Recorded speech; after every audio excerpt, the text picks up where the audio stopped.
Snow fell in heavy curtains outside the Harrison mansion, coating the grand Boston suburb in pristine white. Elena Mitchell pulled her worn coat tighter around her slender frame as she approached the imposing gates. Her breath formed small clouds in the frigid January air while she pressed the intercom button, fingers trembling from more than just the cold.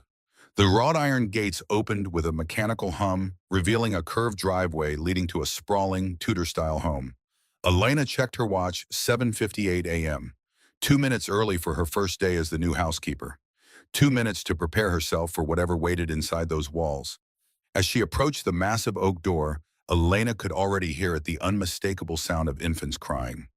Not just ordinary crying, but a desperate, exhausted wailing that seemed to permeate the very bricks of the mansion. Her heart constricted motherly instincts, still raw even a year after her loss. The door swung open before she could knock. Martha Reynolds stood in the entryway, her silver-streaked hair pulled into a tight bun, face lined with 50 years of experience, and the last traces of Massachusetts aristocracy in her posture. A small leather-bound notebook peeked from her apron pocket. "You must be Elena. Come in quickly before you freeze to death." The foyer was a study in contrast, crystal chandeliers and marble flooring, speaking of old money and refined taste, while scattered baby items and the obvious disarray told another story. The wailing intensified, echoing through the high ceilings. "The little ones have been at it since 4 this morning," Martha whispered, leading Elena through the mansion. "Mr. Harrison hasn't slept properly in months.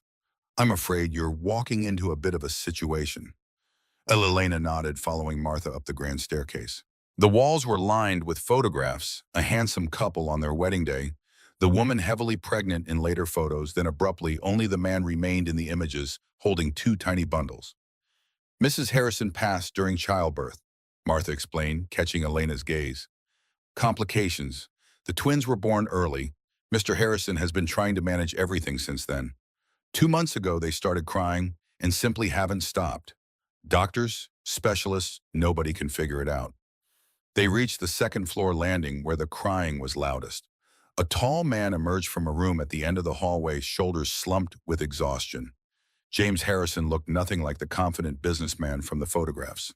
His dark hair stood in disheveled tufts, designer clothes wrinkled as if he'd slept in them.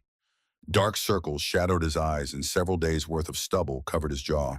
He cradled a red-faced infant against his chest, bouncing slightly in a practiced but ineffective rhythm. The baby's tiny fists were clenched tight, face contorted in distress.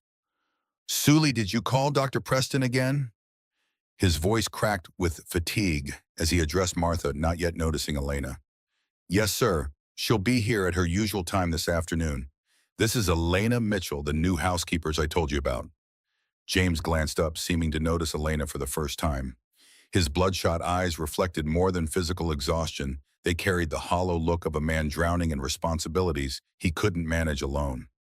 "Welcome to chaos." He attempted a smile that didn't reach his eyes. "I apologize for the state of things. I'm James Harrison. This is Harper, and her sister Hannah is in the nursery. They've been challenging." The baby in his arms let out another piercing wail, and James winced. What kind of father can't even comfort his own daughters? The words seemed to escape without intention, raw and honest. Elena's chest tightened at his vulnerability. "Sometimes babies cry for reasons nobody can understand, Mr. Harrison. It doesn't reflect on your parenting." He looked at her with something between gratitude and disbelief, then turned as a second cry joined the first from the nursery. "I need to check on Hannah. Martha will show you around and explain your duties." As James disappeared back into the nursery, Martha guided Elena to the service areas of the house. The kitchen gleamed with unused professional appliances, contrasting sharply with the obvious signs of neglect throughout the rest of the house. Martha pulled out her notebook, flipping through pages covered in neat, precise handwriting.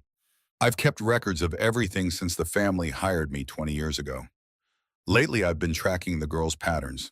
They cry most intensely about an hour after their medication. I've mentioned it to Mr. Harrison, but he trusts her Preston completely. She's been the family physician for 3 years now." Elena absorbed this information as Martha continued the tour. The mansion was impressive: 6 bedrooms, a library, formal dining room, and office space where James apparently managed his tech company remotely since the birth of the twins. Every room spoke of wealth, but also of the absence of the woman who had once made this house a home. By lunchtime, Elena had cleaned the main floor while the crying continued upstairs. The sounds tugged at her heart, memories surfacing of the baby she never got to hold. Last January, exactly a year ago, she had been 4 months pregnant when the bleeding started. By that evening, her future had vanished along with her unborn child. Her marriage hadn't survived the grief, and her career as a pediatric nurse had become too painful to continue. And now here she was, surrounded by baby items and the sounds of infants in distress. Life had a cruel sense of irony. During a brief moment of quiet, Elena ventured upstairs to clean the guest bathrooms. As she passed the nursery, she paused. The door stood slightly ajar, revealing a beautifully decorated room with two cribs. Soft pink and blue accents adorned the walls, stuffed animals, and baby toys arranged neatly on shelves, clearly unused. Elena knew she should continue to the bathrooms, but something pulled her into the nursery. The air smelled of baby powder and medication. She moved quietly across the plush carpet to where a small pink dress with embroidered rabbits hung over the changing table. Her fingers trembled as she touched the delicate fabric, memories washing over her in painful waves. "My little angel," she whispered to the empty room. "You would have been their age now." A sound at the door made her spin around, guilt flashing across her face. James stood in the doorway holding Harper against his shoulder. The baby's face was red and tear-streaked, tiny body rigid with distress. "I'm sorry, Mr. Harrison," Elena stammered. It's fine." He cut her off, too exhausted to care about boundaries. Nothing in this house seems to help them anyway. He crossed to the window, gazing out at the snow-covered grounds. The afternoon light cast long shadows across his face, highlighting the worry lines that hadn't been there in the wedding photos. "Dad doesn't know what to do anymore, Harper," he whispered to his daughter, voice breaking. "Dad is lost without your mother." Elena watched as James pressed his forehead against the cold window glass, defeat evident in every line of his body. Behind him on the nursery wall hung a portrait of a beautiful woman with auburn hair and James's same blue eyes. Sarah Harrison's smile seemed to oversee the room, a ghostly presence in the home she never got to share with her daughters. In the crib nearby, Hannah began to stir her cries, joining her sisters in a heart-wrenching duet. James closed his eyes, shoulders slumping further. Without thinking, Elena stepped forward, arms outstretched. "May I hold her for a moment?" James looked at her with surprise, then hesitation. The circles under his eyes had darkened to bruise-like shadows, and in that moment of vulnerability, he simply handed Harper over, too exhausted to question. The instant Harper settled against Elena's chest, something remarkable happened.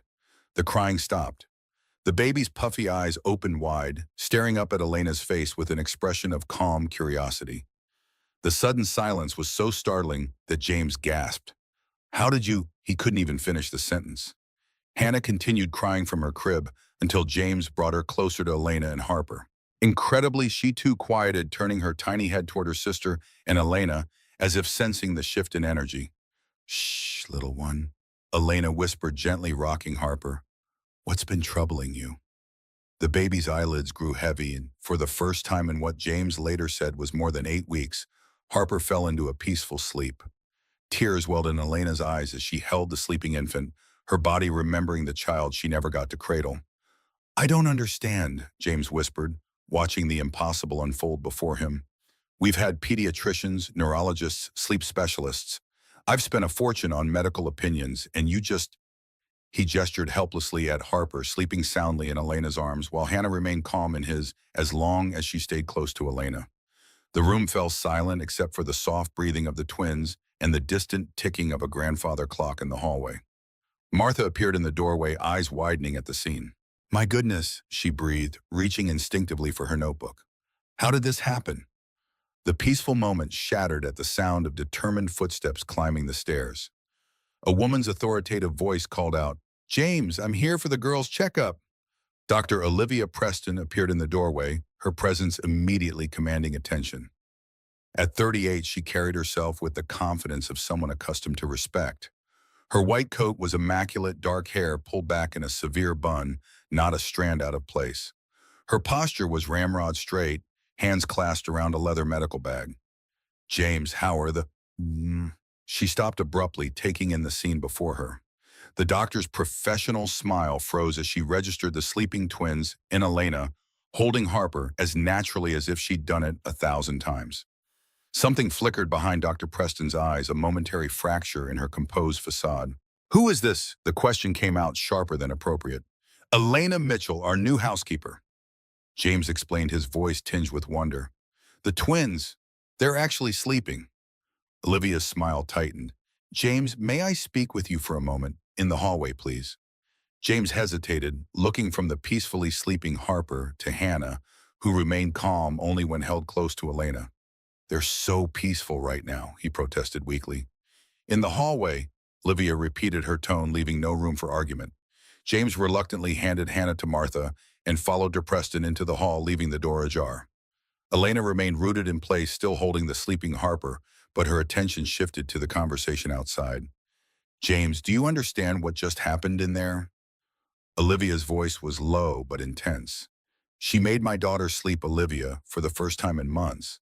And do you know anything about this woman's medical background? Do you know if she's carrying any pathogens, if she's taken any substances that could be transmitted through skin contact?" James fell silent, clearly having not considered these possibilities. "James, I've been a pediatrician for 15 years. I know how vulnerable infants can be, especially premature twins. Anything foreign introduced to their systems could cause serious complications." Through the crack in the door, Elena could see Olivia place a hand on James's arm, her voice softening. "I know how desperate you are for a solution, but allowing an untrained housekeeper to handle medically fragile infants is dangerous." Inside the nursery, Martha whispered to Elena, "In 20 years with this family, I've never seen anything like this. Those girls haven't stopped crying even in their sleep." Elena nodded but kept her focus on the conversation in the hallway. James was running a hand through his already disheveled hair, Olivia's words clearly affecting him. "What if something happens to them?" Olivia continued, her voice carrying just enough for Elena to hear. "What if they have a reaction, develop an infection? You would never forgive yourself, and I as their physician couldn't either." James paced the hallway, exhaustion limiting his ability to think clearly. "What do you think I should do? For their safety, she shouldn't handle the infants anymore. I'll adjust their medication." Perhaps that's what was needed all along. When James returned to the nursery, his expression had hardened into resolution. "Elena," he said softly, "thank you for your help, but Dr. Preston is right. It's better if you don't handle the girls anymore." The words struck Elena like a physical blow. "But Mr. Harrison, they're fine. They're sleeping." "I know, but it could be risky. You're not medically trained. It might have been a coincidence, or it might cause complications later." Elena felt her throat tighten as she gently placed Harper in her crib. The baby stirred but remained asleep. "I understand, Mr. Harrison," she replied, though her eyes conveyed otherwise. She couldn't understand why he would reject something that so obviously helped his daughters. Olivia entered the room, her triumphant smile hidden from James as she removed 2 syringes from her medical bag. "I'll administer their medication now." "They're sleeping, doctor," Martha pointed out. "Precisely. It's the ideal time for their medication. They'll sleep even more soundly." Elena watched with growing unease as Olivia prepared to inject something into the baby's bottles. Every instinct from her nursing background screamed that something wasn't right. She slipped quietly from the room, heart pounding. In the hallway, she heard Olivia mutter under her breath, "That woman almost ruined everything." Thunder rumbled in the distance as Elena finished her cleaning duties, the sound matching the growing storm of suspicion in her mind. By the time she left that evening, the twins were crying again, louder and more distressed than before. The next morning, Elena arrived to find the mansion in even greater disarray. The twins' cries echoed through the halls, more desperate than the day before. Martha met her at the door, exhaustion evident in her stooped shoulders. "They hardly slept all night," she whispered. "Mr. Harrison is at his breaking point, and the doctor increased their medication. Said it was necessary to compensate for what happened yesterday." Elena set down her bag, brow furrowing. Compensate? Why would she need to compensate for the twins having slept peacefully? Throughout the morning, Elena cleaned while keeping a careful eye on the nursery. At precisely 700 a.m., Dr. Preston arrived earlier than her usual afternoon visit. Her appearance was as immaculate as ever, but something in her eyes seemed more determined, more intense. Where's the housekeeper? Olivia asked Martha in the foyer, not bothering to lower her voice. Cleaning the main parlor, doctor. Call her here. I need to speak with her. Elena climbed the stairs with trepidation, heart pounding against her ribs. Olivia waited in the hallway, arms folded across her chest, face set in cold displeasure. Elena, correct. Yes, doctor. I need to make something perfectly clear. You absolutely cannot touch the children in this house. They are medically fragile, premature infants. Any foreign contact could introduce dangerous pathogens. But doctor, I only helped. You did not help at all, Olivia cut her off sharply. You created a problem. The girls have been especially agitated all night because their systems were disrupted. Disrupted by what? Perfumes, cleaning chemicals, bacteria. You clean houses, don't you? Your hands carry countless microorganisms that can be dangerous for immunocompromised infants. Each word felt like a calculated blow delivered with the authority of medical expertise that Elena couldn't openly challenge without revealing her own background. Olivia's eyes bored into her, conveying a clear message beyond her words. Stay away. Do I make myself absolutely clear? Don't touch the children. Don't enter their room. If I learn you've disobeyed, I'll advise Mr. Harrison to terminate your employment immediately. Yes, doctor. Elena managed, swallowing her objections. Good. Now I'll attend to my patients. Olivia strode into the twins' room and firmly closed the door. Elena remained in the hallway, humiliated and confused. Had she truly done something harmful? Could her touch have somehow disturbed the babies? It contradicted everything she knew from her nursing career, but the doctor's confidence was overwhelming. Inside the nursery, unbeknownst to Elena, Olivia removed a syringe from her bag. Unlike the one James had seen in the doctor's case, this one contained a clear liquid that was anything but soothing. With practiced precision, she added the solution to each of the twins' bottles. Now we'll correct this little problem, she murmured, a slight smile playing at her lips as she administered the mild stimulant that would keep the babies restless for hours.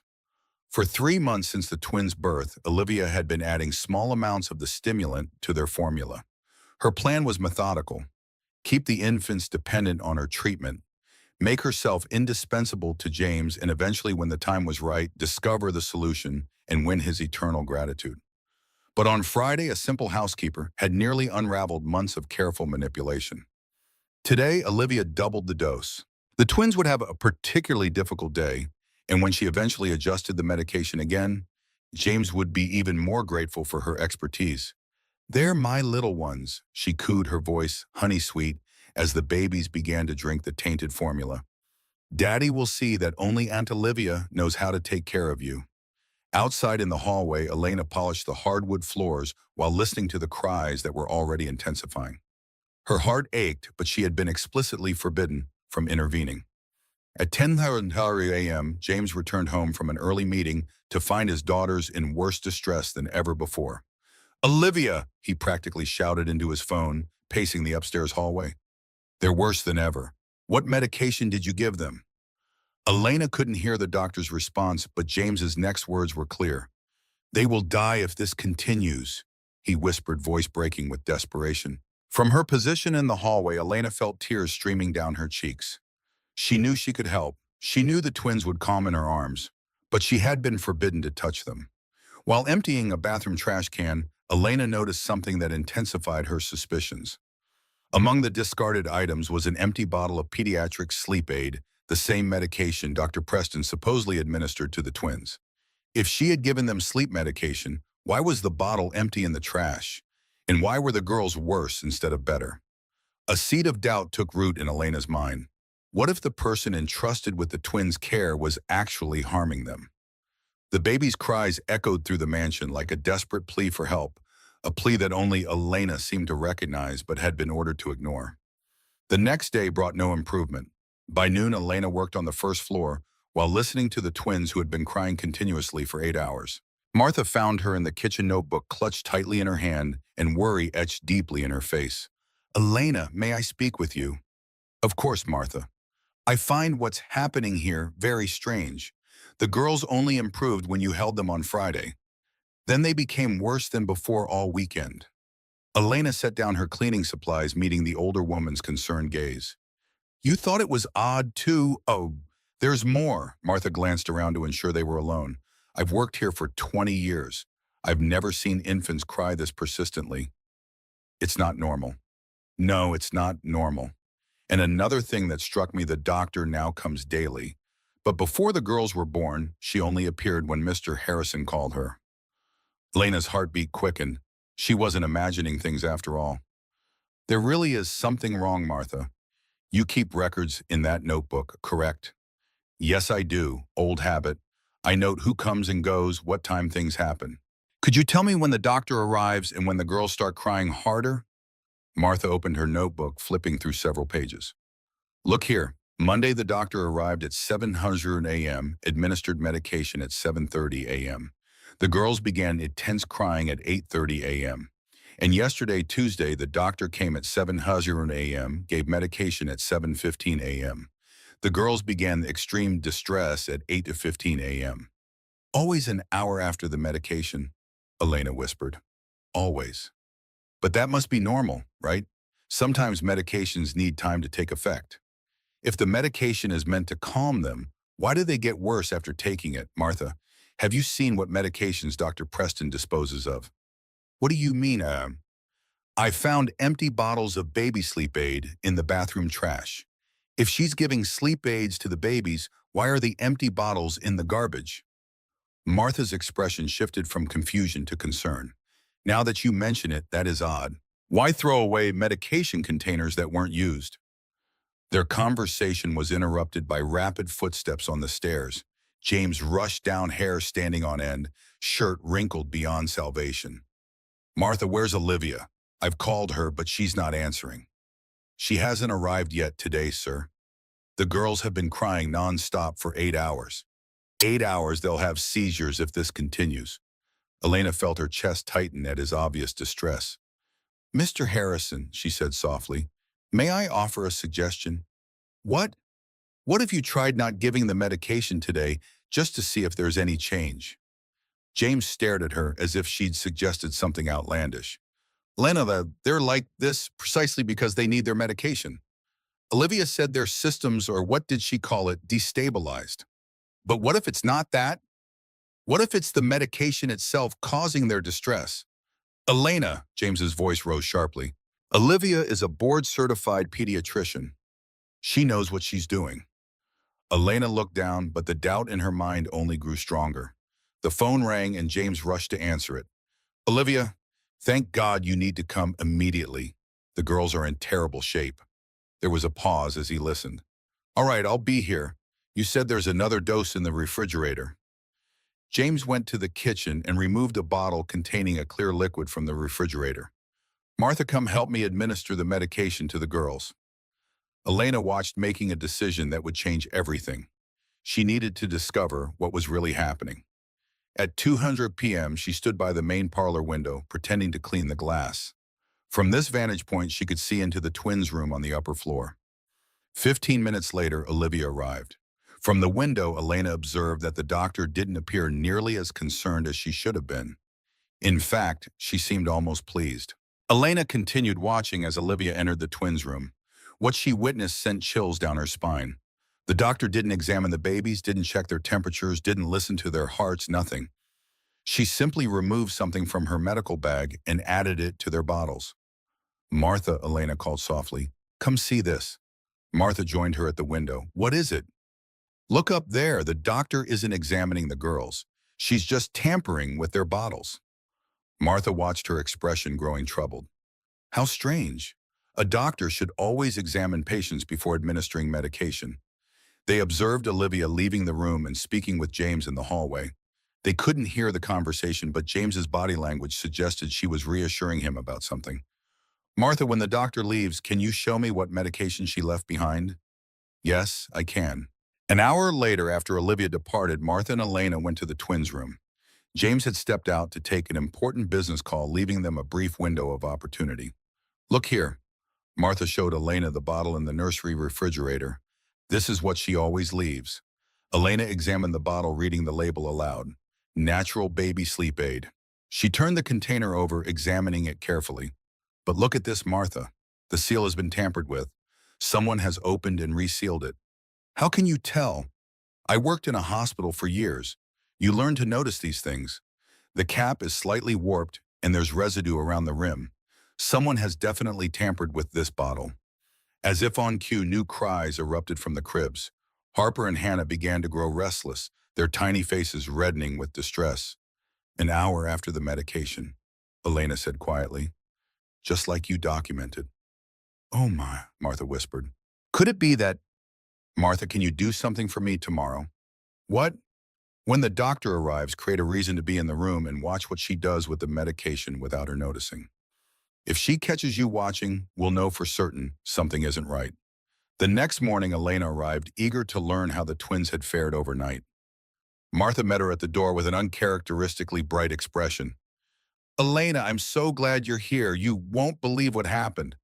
How was the night? Mr. Harrison didn't administer the evening medication, and guess what? The girls slept for 6 straight hours. 6 hours, the first time in months. Elena felt simultaneously relieved and vindicated. Her suspicions were proving correct. And this morning they were still sleeping peacefully, but the doctor arrived 30 minutes ago. She's upstairs now. Were you able to observe her? I was, and you won't believe what I saw. Martha pulled Elena to a quiet corner of the kitchen and lowered her voice. She took a syringe from her bag and injected something into the medication bottle, something she brought with her. Are you certain? Absolutely. I saw her pierce the bottle cap with the needle and inject a clear liquid. And there's more. After she added it, she tested a drop on her own tongue. She tasted it. Yes, as if checking whether it had a detectable flavor. I saw her smile afterward like she was confirming no one would notice. Elena felt a chill of dread. A doctor would never need to taste medication unless she was adding something that shouldn't be there and wanted to ensure it was undetectable. Martha, we need to speak with Mr. Harrison. He won't believe us without proof. We need more evidence. Their conversation halted as they heard footsteps approaching the kitchen. Dr. Preston appeared, her smile not reaching her cold eyes. Good morning, everyone. The girls are doing well today, sleeping like little angels. That's wonderful, doctor, Martha replied, struggling to hide her true feelings. I'll leave their usual medication. Administer it every 4 hours. As Olivia left the house, Elena noticed something she hadn't paid attention to before. The doctor carried 2 bags, her medical bag, and a small insulated carrier. Martha, did you see that cooling bag? Yes, I did. Do doctors typically bring cooling bags to house calls? Not that I'm aware of. Standard medications don't require special temperature control. James entered the kitchen, looking considerably better than he had in days. Martha, I can't believe the girl slept through the night. Yes, sir. Remarkable, isn't it? Olivia says it's because the new medication is working. Elena and Martha exchanged knowing glances. They both knew it wasn't the medication that had worked, it was the absence of medication. Mr. Harrison, Elena ventured, don't you find it strange that they only improved when they didn't receive their evening medication? But they did receive it. Olivia changed the formulation. You yourself said you forgot to give the medication last night. James paused, considering. That's true, I did forget. I was so exhausted, and they did sleep better. Just coincidence? He dismissed, but with less conviction than before. Mr. Harrison, Martha interjected, may I say something? Of course, in 20 years with your family, I've learned to observe carefully, and there are certain patterns that concern me. What patterns? The doctor always manipulates the medication before leaving it here, and the girls always deteriorate exactly 1 hour after receiving it. James's expression grew troubled. Are you suggesting? I'm not suggesting anything inappropriate, sir. I'm simply reporting what I've observed. At that moment, the twins' cries erupted from upstairs. Harper and Hannah had awakened and were already becoming distressed. I'll give them their medication. James sighed. Mr. Harrison. Elena spoke quickly. What if we try once more without the medication, just to be certain? James hesitated, torn between the doctor's medical authority and what he'd witnessed with his own eyes. All right, but just for today. If they get substantially worse, we administer the medication immediately. By 10:00 a.m., something remarkable happened. The twins, who had awakened crying, gradually calmed on their own, without medication, without intervention, just with their father's attention and normal care. I can't believe it, James whispered, watching his peaceful daughters. Do you really think there's something wrong with the medication? Before Elena could answer, the phone rang. James answered, his hand trembling slightly. Olivia, it's James. Yes, the girls are doing fine. He paused, listening. Did I give them their medication on schedule? James glanced at Elena and Martha, who both shook their heads emphatically. Yes, I did. He lied, surprising them both. When he hung up, Elena couldn't contain her curiosity. Why did you lie to her? Because I want to be certain about something before I accuse a respected physician of whatever you two are suggesting. And how will we be certain? James was quiet for a moment, resolution hardening his features. We're going to test the medication. That afternoon, James, Elena, and Martha gathered in the kitchen, staring at the bottle Olivia had left behind. How exactly are we going to test this? James asked. My brother works in pharmaceutical analysis, Martha offered. He could examine it discreetly, but that would take time. There's another way, Elena suggested. We can observe how the girls respond with and without the medication throughout the day. How? Simple. We divide the day into two parts. In the morning, they receive no medication. In the afternoon, when the doctor visits, we administer the medication and note any changes. James considered the idea. And if they become ill, we stop immediately and call another doctor. Exactly. Throughout the morning, the twins remained calm, had normal bowel movements, fed well, and napped when tired, all signs of healthy infants. At 2:30 p.m., Olivia arrived for her afternoon visit. How are my little patients doing? Good, James answered, watching her carefully. Excellent. The medication is working perfectly. Olivia proceeded upstairs to the twins' room. James, Elena, and Martha remained downstairs waiting anxiously. 30 minutes later, Olivia returned. All done. I've administered their afternoon dose. They should be very calm now. As soon as Olivia left, the three rushed upstairs to check on the twins. Harper and Hannah were in their cribs, appearing normal at first glance, but James noticed something concerning. Look at their eyes. The twins' eyes were unusually dilated, slightly glassy, as if they were seeing things that weren't there. Is that normal? James asked, voice tight with worry. No, Elena answered definitively. Healthy infants don't have that appearance. 15 minutes later, precisely on schedule, the crying began. But as Elena had noted, it wasn't normal infant crying. It was a distressed wailing, the sound of babies experiencing something fundamentally wrong. Now I'm certain, James said, his voice shaking with anger and betrayal. She's been drugging my daughters. What do we do? Martha asked. We gather proof. James picked up his phone and called someone. Dr. Bennett, it's James Harrison. I need you to come to my house immediately to examine my daughters. No, it's not an emergency, but it's urgent. Can you come today? While James was on the phone, Elena heard an unusual sound from the garden. Looking out the window, she spotted Olivia standing behind a tree watching the house. Martha, she whispered, look outside. Martha's face paled at the sight. She's spying on us. Why would she do that unless she knows we've discovered something? What they didn't realize was that Olivia had overheard their entire conversation through the partially open window and was already formulating her next move. At 3:45 p.m., 15 minutes before Dr. Bennett was scheduled to arrive, the phone rang. James answered, his expression growing increasingly troubled as he listened. That's not true, officer, he finally said, voice tight. We'll be here. He hung up, face ashen. That was the Boston Police Department. Someone reported that one of our staff is administering unprescribed medications to my daughters. Elena froze. Who would make such an accusation? Deep down, they all knew the answer. 20 minutes later, 2 police cruisers pulled up to the Harrison mansion. 4 officers made their way to the twins' room, where they found James, Elena, and Martha attending to the now crying infants. Who is responsible for the children's medical care? The lead officer asked. No one here, James answered. They're under a physician's care. We have information that this woman, the officer pointed to Elena, has been administering controlled substances without authorization.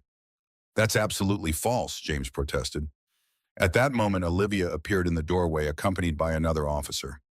Officer, as I reported, I discovered evidence that this woman has been giving stimulants to the infants. She opened her medical bag and produced a bottle of unlabeled pills. I found this hidden in her belongings. Elena was stunned. That isn't mine. I've never seen that bottle in my life. I also found this. Olivia produced a sheet of paper with medication instructions for Harper and Hannah, signed Dr. Elena Mitchell. James stared at the paper in disbelief. Elena, Mr. Harrison, I swear I never wrote that.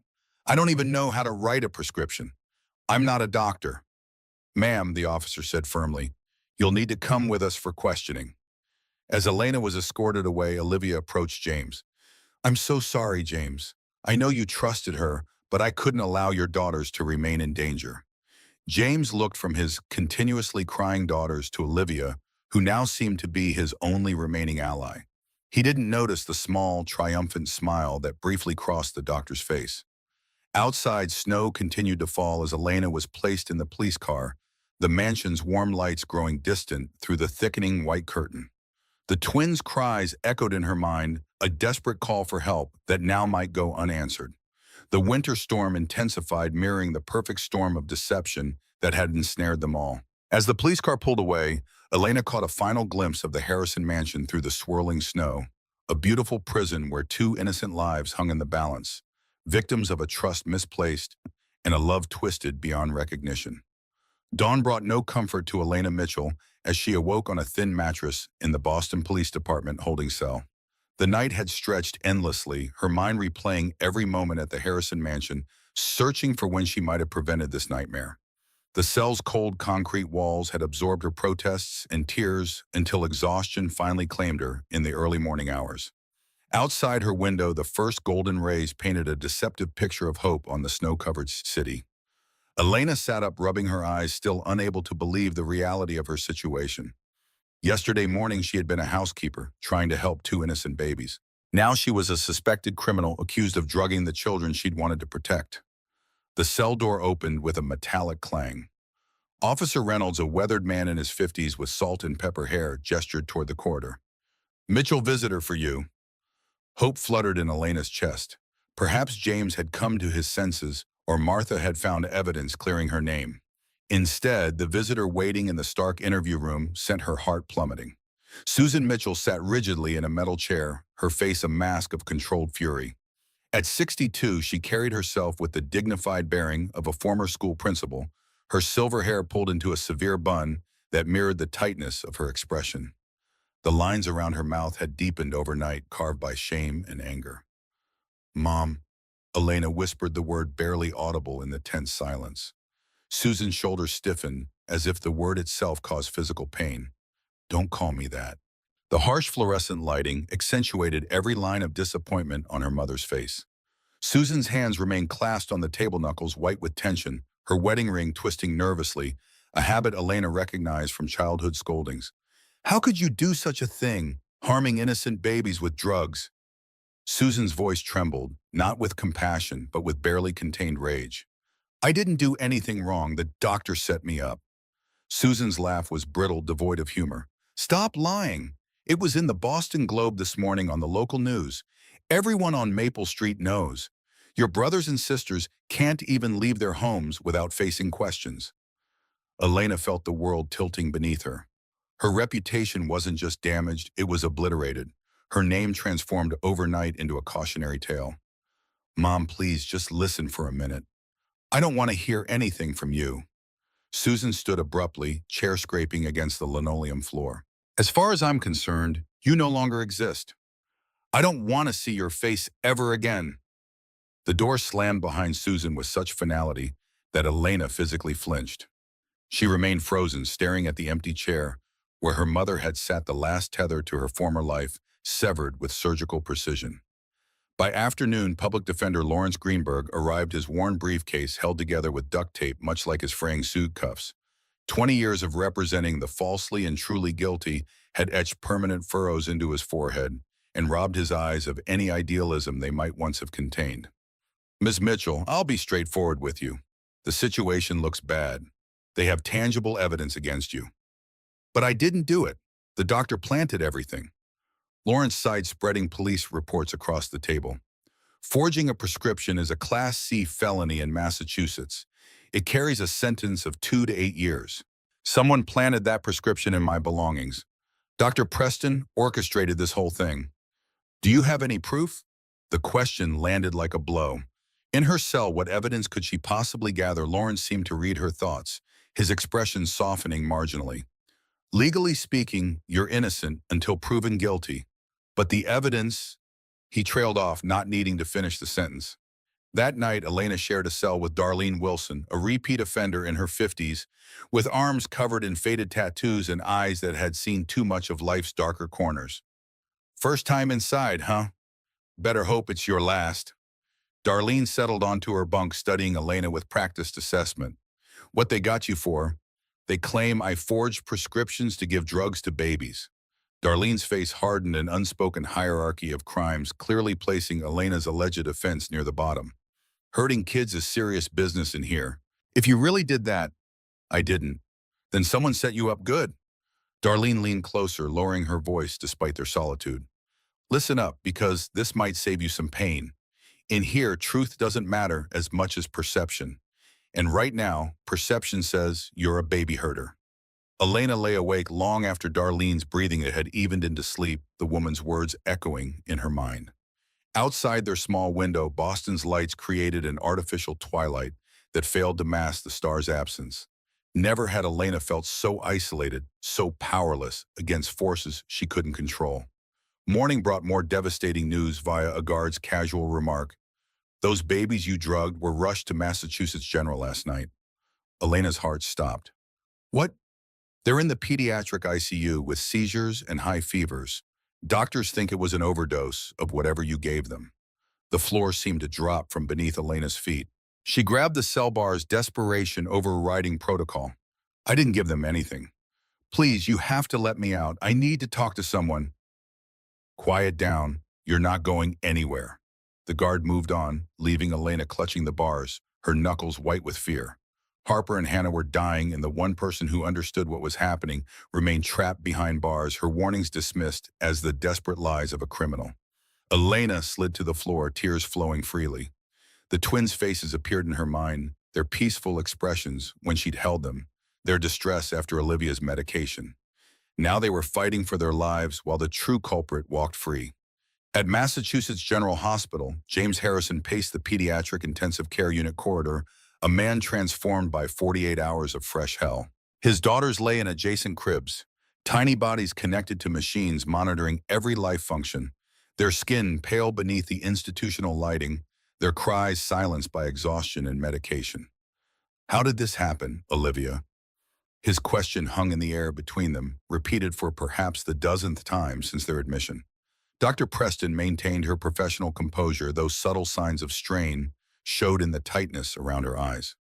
James, I've told you, the housekeeper was administering stimulants to the girls for weeks. Their systems built up a tolerance, and now they're experiencing acute withdrawal symptoms. But they were improving before all this. That was the effect of the stimulant. Now that it's been discontinued, their bodies are in shock. It's typical of substance dependency. James accepted this explanation because he had no alternative. Olivia was a doctor, she understood these things. What he couldn't see was that while they spoke, Olivia was calculating her next move, increasing the dosage of the stimulant she secretly administered during her examinations of the twins. Her plan was elegant in its simplicity. Make the baby so ill that James would be overwhelmed with gratitude when she finally cured them. In his relief and appreciation, he would see her as their savior, the foundation for the relationship she'd been meticulously building for 3 years since Sarah's death. Back at the county jail, Elena received another visitor, this one entirely unexpected. Martha Reynolds sat stiffly in the interview room, her familiar notebook clutched tightly in gnarled hands. Martha, Elena breathed, the first friendly face she'd seen in days. How are the twins? In the hospital, critical but stable. Martha's voice dropped to a whisper. I don't have much time. I've been keeping records, Elena. Times, medications, patterns. Something isn't right about any of this. Hope flickered in Elena's chest. Have you shown James? He's at the hospital constantly. Dr. Preston never leaves his side. Martha opened her notebook, revealing pages of meticulous observations. But I've been watching. The girls actually improved when they didn't get the medication. Then they got worse immediately after Dr. Preston administered it directly. You need to tell someone. A different doctor, the police, anyone who will listen. Who would believe a housekeeper's notebook over a respected physician? But I'm not giving up. Martha closed the notebook, tucking it securely into her bag. There's something else. I spoke with the hospital staff. There's a new doctor caring for the twins, Dr. Bennett. He's ordered comprehensive toxicology screens. For the first time since her arrest, Elena felt a glimmer of hope. Scientific evidence might reveal what Martha's observations had already suggested, that Olivia was the one poisoning the twins. As Martha left, Elena returned to her cell with renewed determination.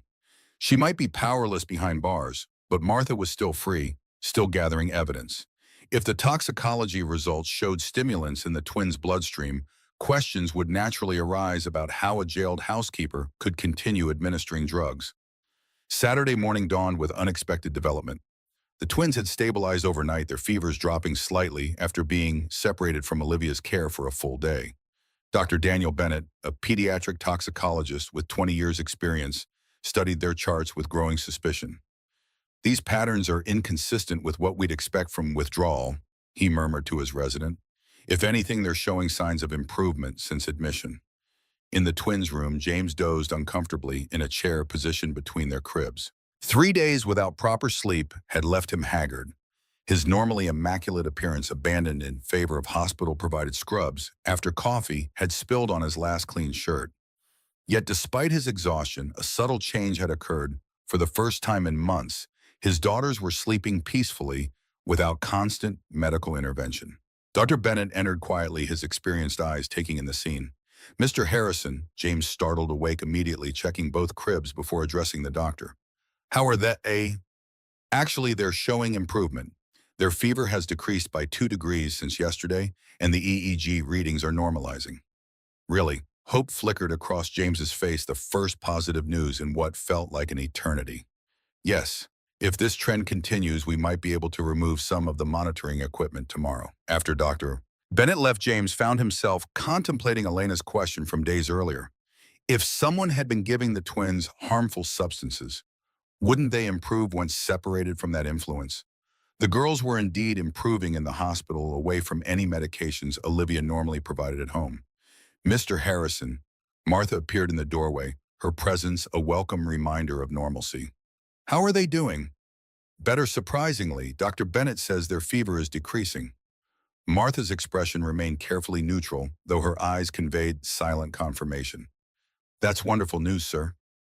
"Martha," James lowered his voice, glancing toward the hallway, "I need to ask you something. You've worked for my family for 20 years. I trust your judgment. Do you think is it possible that Elena wasn't—" He couldn't complete the sentence, the implications too disturbing to vocalize. Before Martha could respond, Olivia appeared in the doorway, her white coat immaculate despite having spent the night at the hospital. "James, how are the girls this morning?" "Better," he replied, studying her reaction carefully. "Dr. Bennett says their fever has decreased significantly." Something flickered across Olivia's face, a momentary disruption of her professional mask. Not relief, but something closer to concern. She quickly composed herself. "That's good news. Their bodies must be finally clearing the toxins." Martha excused herself, but not before exchanging a meaningful glance with James. The seed of doubt had been planted. Now it needed only evidence to grow. That evidence arrived Sunday morning when Dr. Bennett requested an urgent meeting with James in his office. The doctor's expression was grave as he laid several test results on the desk between them. "Mr. Harrison, the toxicology panels have come back.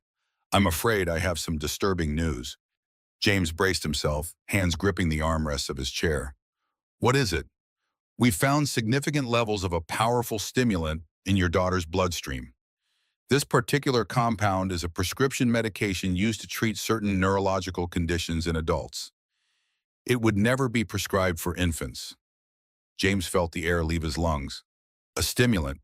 "Yes, in infants it would cause precisely the symptoms your daughters have been experiencing: irritability, sleeplessness, elevated heart rate, and eventually the fevers and seizures that brought them here." "How would they have been exposed to this?" Dr. Bennett leaned forward, his voice dropping. "Mr. Harrison, this medication is strictly controlled. Only licensed physicians can obtain it in its pure form. And based on the concentration levels we found, it has been administered regularly for approximately 2 months. 2 months. The timeline aligned perfectly with when Olivia had started her daily visits, when the twins had begun their inconsolable crying. James felt ice spreading through his veins as the implications crystallized. Who is Dr. Olivia Preston? Dr. Bennett asked. The nurses mentioned she's been quite involved in the twins' care. She's our family physician. She's been overseeing the girls since birth. Dr. Bennett nodded slowly. I see. Mr. Harrison, I should inform you that as a mandated reporter, I'm obligated to notify the authorities about these findings. This constitutes child endangerment through controlled substance exposure. I understand. James stood, resolution hardening his features. In fact, I believe there's already someone in custody for this crime, someone who might be innocent. At that moment, Martha knocked on the office door, slightly breathless from rushing. Mr. Harrison, I've been reviewing my notes. Dr. Preston has been administering medication to the twins every day for exactly 2 months, starting 3 days after they came home from the hospital. Your notes document this, Dr. Bennett asked. Martha nodded, opening her notebook. Times, dates, behavioral changes. I've recorded everything. And there's more, James added. We have another witness, Elena Mitchell. She's currently in jail accused of being responsible for this. But she was only hired a week ago while this has been happening for 2 months. Dr. Bennett reached for his phone. I think we need to contact the police immediately. As arrangements were made to share evidence with authorities, James stepped into the hallway, needing a moment to process the horrifying revelation. The person he had trusted with his daughter's lives had been systematically poisoning them, and in his blind faith he had condemned an innocent woman who had tried to help. His thoughts were interrupted by the sight of Olivia walking purposefully toward the twins' room, a syringe partially concealed in her palm. James followed at a distance, watching as she entered the room and approached Harper's Ive line. What are you doing? James's voice cut through the room's sterile quiet. Olivia started quickly concealing the syringe in her pocket. James, I thought you were meeting with Dr. Bennett. I was. We were discussing the toxicology results. The color drained from Olivia's face, her composure cracking visibly. Toxicology? They found stimulants in my daughter's bloodstream, Olivia. Prescription stimulants that only a doctor could access. James, I can explain. Then explain what you're hiding in your pocket right now. Her hand instinctively moved to protect the concealed syringe, confirming his suspicion. In that moment, James saw not the trusted family physician, but a stranger who had systematically harmed his children. Security. His voice carried down the hallway, bringing 2 hospital guards running. This woman was attempting to inject something unauthorized into my daughter's IV. Everything happened quickly after that. The syringe was confiscated, Olivia was detained for questioning, and the hospital went into protocol mode with administrators and risk management descending on the pediatric floor. Dr. Bennett personally analyzed the contents of the syringe, confirming it contained the same stimulant found in the twins' bloodstream. By early afternoon, Olivia Preston sat in an interview room at Boston Police Headquarters, facing detectives from Crimes Against Children Unit. Dr. Preston, we have the hospital's security footage showing you attempting to administer an unauthorized substance to Harper Harrison's intravenous line. Detective Santos laid photographs on the table, each showing a clear image of Olivia with the syringe. I was administering a nutritional supplement, Olivia maintained, though her usual confidence had diminished considerably. Our lab has already analyzed the contents. It's methylphenidate hydrochloride, a controlled stimulant never approved for infant use. There must be some mistake. We also have toxicology reports showing the same substance in both twins' bloodstream at levels indicating regular administration over approximately 8 weeks. Olivia's posture remained rigid, but tiny beads of sweat had formed along her hairline. I want my lawyer present before answering any further questions. That's your right. But before we end this interview, there's one more thing. Detective Santos slid a final photograph across the table, Elena Mitchell's booking photo. An innocent woman is sitting in jail right now, framed for what you did. You might want to consider that when deciding how cooperative you want to be. While Olivia awaited her lawyer, James Harrison stood before Judge Margaret Coleman in an emergency hearing, Martha Reynolds at his side with her notebook of evidence. Your Honor, in light of the new evidence, I'm requesting Ms. Mitchell's immediate release. The county prosecutor looked uncomfortable, caught in the embarrassing position of having charged the wrong person. Judge Coleman reviewed the toxicology reports, Martha's documentation, and the hospital security footage.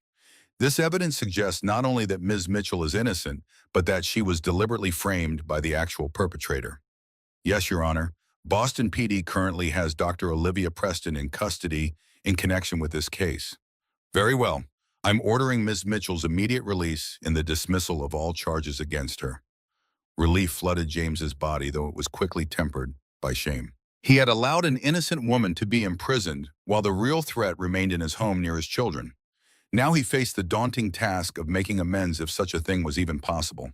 At the county jail, Elena sat on her bunk, unaware of the developments that would soon change her circumstances.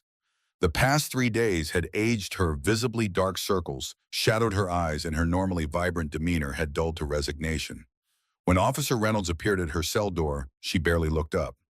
"Mitchell, gather your things. You're being released." The words didn't register immediately. "What? Charges have been dropped. You're free to go." Elena moved mechanically, collecting the few possessions she'd had when arrested.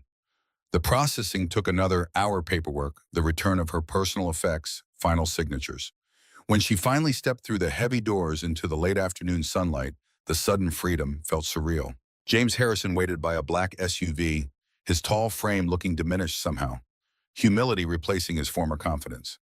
When he saw Elena, he took a step forward, then hesitated, uncertainty written across his features. Elena. Her name came out rough, emotional. She regarded him coolly, no trace of her former warmth visible. The distance between them measured far more than the few feet of concrete sidewalk. "Mr. Harrison, you're free," Dr. Preston confessed to everything. "I know, the officers told me." James shifted his weight, clearly struggling for words. "Elena, I know I made a terrible mistake. I should have trusted you." "Yes, you should have." Her voice carried no forgiveness, only the rawness of betrayal. "How are the twins?" "They're recovering. The doctors say they'll be fine now that they're not being poisoned." Elena nodded, a small relief in the ocean of injustice she'd endured. "That's good." "I'd like you to come back," James blurted out, "to care for them. They need you." A dry, humorless laugh escaped her lips. "You want me to come back after what happened? I'll make it right. Whatever you need." "What I need," her voice rose slightly, the first crack in her composed facade. "Mr. Harrison, you broke my life apart. My own mother disowned me. It was on national news that I'm a baby poisoner. My face was on the front page of the Boston Globe. How exactly do you plan to make that right?" James had no answer, the impossibility of the task evident in his silence. "Thank you for securing my release, but now I just want to go home and try to rebuild what's left of my life." Elena turned away, the weight of the past days visible in the slump of her shoulders. "The twins miss you." James's words stopped her momentarily. "They've been better since they're off Olivia's drugs, but they still cry for you. They remember."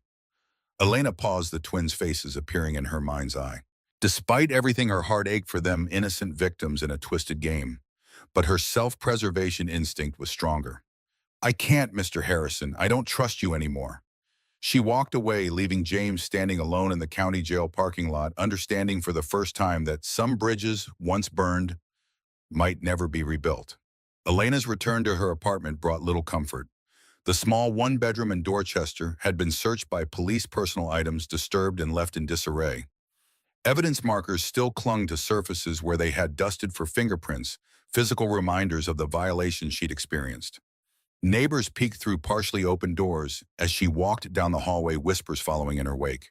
Her reputation in the building and the city had been shattered by 3 days of lurid headlines and news segments painting her as a monster who harmed infants. Sitting alone in her sparse living room, Elena faced the monumental task of rebuilding. Her phone returned with her personal effects contained dozens of missed calls and messages, most from reporters seeking comment, others from former friends and colleagues expressing shock and disbelief at her alleged crimes, none offering support or believing in her innocence. A knock at her door startled her. Through the peephole, she saw Martha Reynolds, the older woman's face lined with concern. "I brought some groceries," Martha said when Elena opened the door. "Figured you might not want to face the store just yet." The simple kindness broke something in Elena. Tears she'd held back through her arrest, imprisonment, and release suddenly flowed freely. Martha set the bags down and embraced her, the housekeeper's wiry arms surprisingly strong. "It's not fair." Elena sobbed, the words inadequate for the injustice she'd endured. "No, it's not. But you survived it." Martha guided her to the sofa, producing a handkerchief from her pocket. And the truth came out. That's something. The truth doesn't undo the damage. Elena gestured to her apartment, but the motion encompassed far more: her reputation, her relationships, her sense of security. No, it doesn't, but it's a beginning. Martha's pragmatism, honed through decades of life's disappointments, offered a stable anchor. Mr. Harrison wants to make amends. He can't. Perhaps not entirely, but he's trying. Martha hesitated. He's going to make a public statement tomorrow. A full explanation and apology clearing your name completely. Elena shook her head. Words won't change what happened. No, but they might help people understand the truth. And he's offering compensation, quite substantial compensation, for the wrongful accusation and imprisonment. I don't want his money. Consider it anyway. Not as forgiveness, but as practical assistance while you rebuild. Martha rose to leave. Just think about it. The twins are being discharged tomorrow. They're recovering well now that they're free from that woman's influence. After Martha left, Elena sat in the growing darkness, considering her options. Her nursing license had lapsed during her career change, and finding another housekeeping position would be nearly impossible with her name tainted by scandal. James's financial offer might provide temporary stability while she figured out her next steps, but accepting his help meant reconnecting with the Harrison household, the scene of her humiliation, the source of her trauma. Could she separate her feelings about James from her genuine concern for Harper and Hannah? The twins' faces appeared in her mind, their peaceful expressions when she'd held them, their instant connection that even Olivia's schemes couldn't sever. They were innocent in all this, victims as surely as she had been. Monday morning brought rain, washing away the last traces of snow from Boston's streets. Elena watched the downpour from her window, the gray skies matching her mood. On her coffee table lay the morning's newspaper featuring James Harrison's statement about her innocence and Dr. Preston's crimes. The article included details about Olivia's obsession with James, her 3-year plan to insert herself into the family by making the twins dependent on her care. The story read like a psychological thriller, too bizarre to be believed if not for the evidence supporting every claim. Olivia had kept detailed journals of her plan dating back to Sarah Harrison's pregnancy. She had volunteered to be the twins' pediatrician, positioning herself for the opportunity to implement her scheme after their birth. Elena's phone rang, an unknown number. Against her better judgment, she answered. Ms. Mitchell, this is Rebecca Chen from the Boston Globe. We'd like to give you an opportunity to tell your side of the story. The request ignited a fresh wave of anger. My side? Where was this interest in my side when you were printing front-page accusations about me poisoning babies? We reported the information available at the time. You reported what sold papers. You destroyed my reputation without a second thought. Elena ended the call, her hand trembling. More calls followed, other newspapers, local television stations, even a national morning show, seeking an exclusive interview. Elena ignored them all, their sudden interest in her innocence, as exploitative as their earlier condemnation of her supposed guilt. By noon, she'd reached a decision. She called the number Martha had left her. Mr. Harrison, it's Elena Mitchell. James's voice carried palpable relief. Elena, thank you for calling. I've been thinking about your offer. Yes, I'll come back, but I have conditions. Anything. I won't be a housekeeper. I'll care for the twins as their nanny, but I want triple my previous salary. I'll work daytime hours, only no living in the mansion. And our relationship remains strictly professional. Employer and employee, nothing more. The terms were harsh, but James accepted without hesitation. When can you start? Tomorrow, after the media circus dies down. That evening, as Elena prepared for her return to the Harrison household, a news alert appeared on her phone. Dr. Olivia Preston had been formally charged with 2 counts of attempted murder, child endangerment, evidence tampering, and filing a false police report. If convicted, she faced up to 30 years in prison. The notification brought Elena no satisfaction, only a hollow confirmation that justice was being served. It couldn't restore her mother's trust or erase the public humiliation she'd endured. Tuesday morning, Elena arrived at the Harrison mansion precisely at 7:00 a.m. The atmosphere had transformed, completely gone was the perpetual sound of crying that had defined her first visit. Instead, relative calm pervaded the grand house, punctuated occasionally by normal infant noises. Martha greeted her at the door, relief evident in her smile. They came home from the hospital last night. Mr. Harrison is in the nursery. Elena climbed the familiar staircase, each step requiring conscious effort to overcome the memories of her last departure in handcuffs. At the nursery door, she paused, gathering her composure before entering. James sat in the rocking chair between the cribs, reading aloud from a children's book. Both twins were awake, their eyes so like their father's, following his animated expressions. When he noticed Elena, he immediately stood, setting the book aside. "Elena, thank you for coming." She nodded, maintaining her professional distance. "How are they doing?" "Much better. The doctors say they should have no lasting effects from—" He couldn't finish the sentence, the reality still too painful to articulate. Elena moved to the cribs, her heart softening at the sight of Harper and Hannah. They appeared healthier already, their skin tone improved, eyes clear and bright. When they saw her, both infants smiled and reached toward her, a recognition that transcended their brief acquaintance. "Hello, little ones," she whispered, the first genuine warmth entering her voice since her release. "Did you miss me?" The twins gurgled in response, tiny hands grasping toward her. Elena lifted Harper first, the baby immediately settling against her chest with a contented sigh. Hannah watched attentively, waiting her turn with surprising patience for a 3-month-old. James observed silently, the scene both heartwarming and heartrending, a glimpse of what should have been, what could have been, if he'd trusted Elena from the beginning. "They remember you," he said softly. "Babies are remarkably resilient." Elena's focus remained on the twins, deliberately avoiding prolonged eye contact with James. "Elena, I know you don't want to hear this, but I need to say it anyway. I failed you completely. I should have trusted you, should have seen what was happening. Instead, I let my faith in Olivia's medical authority blind me to the truth you were trying to show me." Elena finally looked at him, her expression guarded. "Yes, you should have.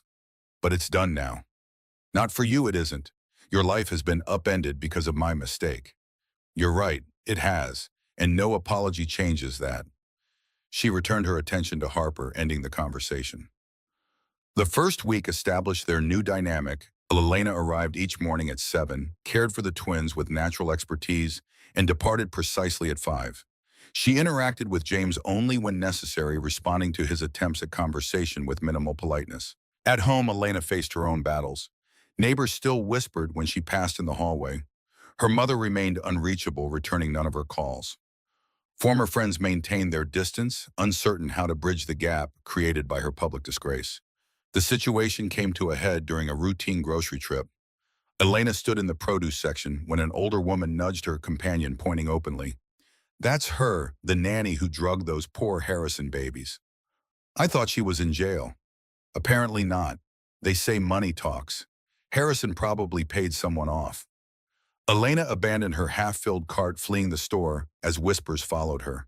She arrived at the mansion the next morning with reddened eyes and a brittle demeanor that even the twins couldn't fully soften. James noticed immediately. "What happened?" "Nothing that concerns you, Mr. Harrison." "Elena, please. If something's wrong—" "What's wrong?" The dam finally broke, weeks of suppressed emotion flooding forth. "What's wrong is that I can't go anywhere without being recognized as that woman who poisoned babies. What's wrong is that my mother won't speak to me. My neighbors avoid me, and yesterday I couldn't even buy groceries without being harassed." James's face paled.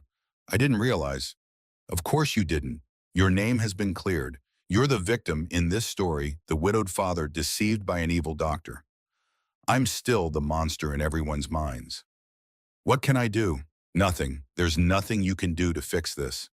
Elena turned away, focusing on the twins to regain her composure. That evening, James made a decision. He contacted his media relations team, scheduling a live television interview with Boston's most respected news anchor. If his statement in the newspaper hadn't been enough to clear Elena's name, perhaps a more personal approach would succeed. The interview aired during prime time 2 days later. Elena watched from her apartment, arms wrapped protectively around herself, as James appeared on screen, looking directly into the camera with an expression of profound regret. "I need to set the record straight about Elena Mitchell. She is entirely innocent of any wrongdoing. In fact, she was the first person to recognize that something was wrong with my daughters. If I had listened to her, my children might have been spared significant suffering." The interviewer leaned forward. yet you allowed her to be arrested. It's my greatest shame. I trusted medical authority over human instinct and common sense. Elena saw the truth when I was blind to it. She loved my children when all I gave her was doubt. James's voice broke as he continued, raw emotion replacing his usual composed demeanor. She's now caring for my daughters again, showing more forgiveness than I deserve. But the public hasn't been as understanding. She continues to face harassment and prejudice, despite her complete exoneration. I'm asking, pleading for people to recognize the terrible injustice she suffered and allow her the dignity of rebuilding her life. The interview continued, James taking full responsibility for his role in Elena's wrongful accusation and subsequent public vilification. He spoke of Olivia's manipulation, the evidence that had eventually revealed the truth, and his ongoing efforts to make amends. By the interview's conclusion, Elena found herself crying not from renewed anger, but from the unexpected relief of public vindication. James had done the one thing she hadn't anticipated. He had humbled himself completely before the watching world. The next morning, a small shift occurred in the public response. The cashier at her local coffee shop offered a tentative smile instead of avoiding eye contact. A neighbor held the building door open rather than hurrying past. Small changes but significant ones. At the mansion, Elena maintained her professional distance, though the edge had softened slightly from her demeanor. James noticed but didn't comment, respecting her need for gradual healing. The twins continued to thrive under Elena's care, their developmental milestones arriving right on schedule despite their traumatic early months. By April, Harper was attempting to roll over while Hannah focused intensely on grasping objects with increasing coordination. Spring brought transformation to Boston cherry blossoms lining Commonwealth Avenue, fresh green shoots emerging in the public garden. The Harrison Mansion grounds reflected the seasonal renewal, gardeners preparing flower beds for summer blooms. One warm afternoon, Elena sat with the twins in the garden enjoying the mild weather. James found them there, Harper practicing rolling on a blanket while Hannah watched from Elena's lap. "They're developing so quickly," he observed, keeping a respectful distance. "Harper's determined to be mobile. She keeps trying to pull herself across the blanket. Isn't she a bit young for that? Every baby develops at their own pace. She's ambitious like her father." The comment slipped out before Elena could censor it, a hint of their former ease momentarily resurfacing. James seized the opening. "Elena, there's something I'd like to discuss with you. The media coverage has died down. Dr. Preston's trial is scheduled for the fall. I was wondering if you'd consider Mr. Harrison. I've been thinking too." Elena interrupted, her expression serious. "I appreciate what you did with that interview. It helped more than I expected it would. I'm glad. But we need to be clear about boundaries. I'm here for the twins.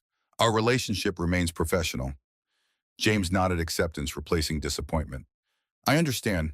The twins are fortunate to have you." As he walked back toward the house, Elena watched him go, conflicted emotions stirring beneath her carefully maintained composure. The anger that had sustained her through the initial trauma had begun to fade, leaving more complicated feelings in its wake. That evening, as Elena prepared to leave, Martha approached her in the foyer. "You know he's trying very hard." "I know. He respects your boundaries, but he cares for you. I've known James since he was a boy. I've never seen him look at anyone the way he looks at you, not even Sarah." Elena shook her head. "It's complicated, Martha. Life usually is." The older woman smiled knowingly. "But sometimes the most healing thing we can do is allow ourselves to trust again, even after betrayal. I'm not there yet. No one's rushing you, dear, just something to consider." As April yielded to May, the mansion's gardens exploded into full bloom. Elena often took the twins outside, letting them experience the sensory richness of nature, the gentle touch of flower petals, the sound of birdsong, the shifting patterns of sunlight through leaves. During one such outing, Elena was showing Hannah a butterfly that had landed nearby when she noticed movement at the garden gate. A familiar figure stood watching them. Susan Mitchell, her expression uncertain. "Mom?" Elena rose slowly, Hannah still in her arms. Susan approached cautiously as if expecting rejection. "I saw the interview, the one with Mr. Harrison." Elena nodded, heart pounding. "He was trying to help clear my name. He did more than that. He took full responsibility." Susan's eyes moved to Hannah, softening at the sight of the baby. "Is this one of the twins?" "This is Hannah. Harper is napping inside." Susan reached out tentatively, touching Hannah's small hand. The baby grasped her finger, drawing a surprised smile from the older woman. She's beautiful. Yes, she is. Mother and daughter stood in awkward silence, 3 months of estrangement, creating a chasm neither knew how to bridge. Finally, Susan spoke, her voice catching. I made a terrible mistake, Elena. I should have believed you from the beginning. Yes, you should have. Elena's words carried no anger now, only a statement of truth. I don't expect forgiveness right away. I just wanted you to know that I was wrong. And I'm sorry, so very sorry. Elena studied her mother's face, seeing genuine remorse in the eyes so like her own. I need time, Mom. How much time? I don't know. I just know that trust isn't easily rebuilt. Susan nodded, accepting this reality. May I visit again? Perhaps next weekend. The request was humble, without expectation or demand. Elena considered it, then nodded. Sunday afternoon, we could have lunch. A tentative smile crossed Susan's face. I'd like that. As her mother departed, Elena felt something shift inside her. Not forgiveness yet, but the possibility of it. Like the spring garden surrounding her, perhaps healing, could emerge from even the coldest, darkest seasons. Inside the mansion, James watched the interaction from his office window, hope flickering, as he witnessed this first step toward reconciliation. If Elena could begin to mend her relationship with her mother, perhaps someday she might find a way to trust him again too. The Harrison twins continued to thrive under Elena's care, their personalities emerging more distinctly each day. Harper, the more physically adventurous, now rolled easily and showed early signs of wanting to crawl. Hannah, quieter and more observant, delighted in vocal games and music. Their development represented a victory over the darkness that had clouded their early months, proof that with proper care and genuine love, even traumatic beginnings could give way to healthy futures. In their resilience, Elena found inspiration for her own healing journey. The shadows of winter had passed, but the path forward remained uncertain. Trust once broken could not be instantly restored. Yet as spring blossoms gave way to summer's promise, tiny seeds of possibility took root in the fertile ground of second chances. A phone call changed everything on that June morning. Lena was changing Hannah's diaper when Martha entered the nursery, her familiar notebook clutched tightly against her chest. Mr. Harrison received word from the district attorney, Martha whispered, glancing over her shoulder though they were alone. Your Preston's attorney has proposed a plea deal. Lena's hands paused momentarily before continuing to secure the fresh diaper. What kind of deal? 20 years instead of 30, in exchange for a full confession. The news hung between them, neither quite sure how to feel. A confession would spare everyone the public scrutiny of a trial, the painful rehashing of those terrible months. Yet part of Elena had imagined facing Olivia in court, witnessing justice delivered firsthand. Has he decided? Elena lifted Hannah, who responded with a full-body wiggle of delight, a special dance reserved just for her. The DA asked for his input. He wanted you to know before responding. Martha placed the twins' morning bottles on the changing table. He's in the garden. Said he'd like to speak with you when you're ready. Elena found James sitting on a stone bench beneath a rose trellis, watching Harper explore a patch of clover with intense concentration. At 5 months old, both twins had nearly doubled their birth weight, their premature start and troubled early months fading into distant medical footnotes rather than defining characteristics. Martha mentioned you wanted to talk. Elena settled beside him, maintaining a respectful distance that had become more habit than necessity. I've spoken with the DA about Preston's plea offer. James kept his eyes on Harper, who was attempting to pull herself onto her hands and knees. They want an answer by tomorrow. I told them I needed to discuss it with you first. Why it's not my decision. Because you were wrongfully imprisoned. Because you suffered public humiliation due to her actions. Your opinion matters in this. Elena watched a butterfly drift past, gathering her thoughts as it disappeared into the hydrangea bush. A trial would be difficult for everyone, and especially the twins when they're older, and internet searches reveal every detail. If she's willing to confess, that's what I thought too. James hesitated, running his hand through his hair, a rare breach in his composed exterior. There's something else. Her attorney provided her psychiatric evaluation. She's been diagnosed with erotomania, a delusional disorder, where she believed I was secretly in love with her, despite no encouragement. That doesn't excuse what she did to your daughters. No, it doesn't, but it helps explain the inexplicable. His voice dropped almost to a whisper. How could someone sworn to heal children deliberately harm them? The question still keeps me awake at night. Elena remained silent, understanding the question wasn't really directed at her.